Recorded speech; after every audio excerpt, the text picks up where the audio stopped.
دری دروازه رفتم، نالش مادر به گوش آمد.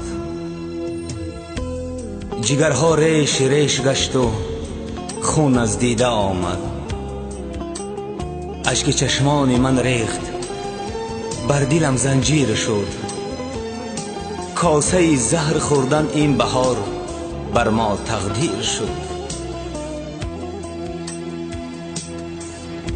ایا مادر، مدار من تو بودی، گل اول بهار من تو بودی.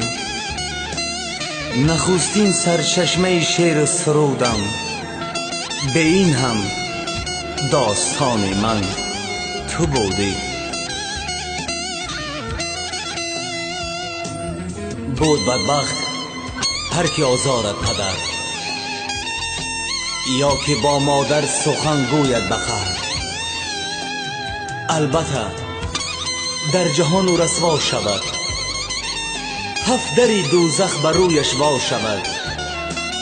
روسیای هر دو عالم شد یقین، هر کی با مادر پدر ورزید و کین. توبهش نبود قبول کردگار، عاقبت شد دشمنی پروردگار. در حدیثی مصطفی دیدم نوشت، در قدوم مادران باشد بهشت. آخر مادر جهانی ارمان مادر، مشعل به سر گوری. آخر مادر جهانی ارمان مادر، مشعل به سر گوری شهیدان مادر. ای مادر جان، به خاک پایت صدقه، بر شیوه های دعایت صدقه.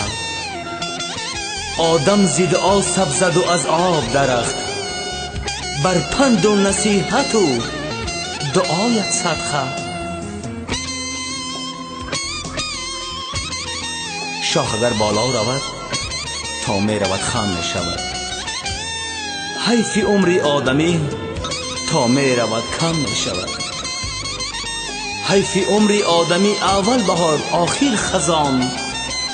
حیف که نام شیرین از جهان گم می شود.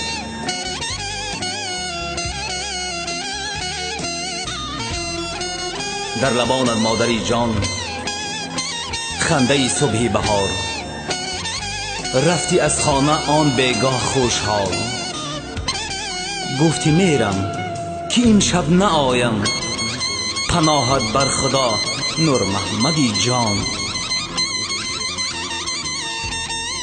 بعد مرگت مادر بود عید رمضان، شادی می کردن جمع مومنان.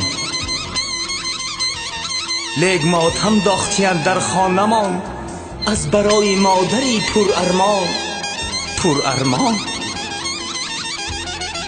دخترانت زار و نالان هر زمان، از مادر پرسن آنان نام و نشان.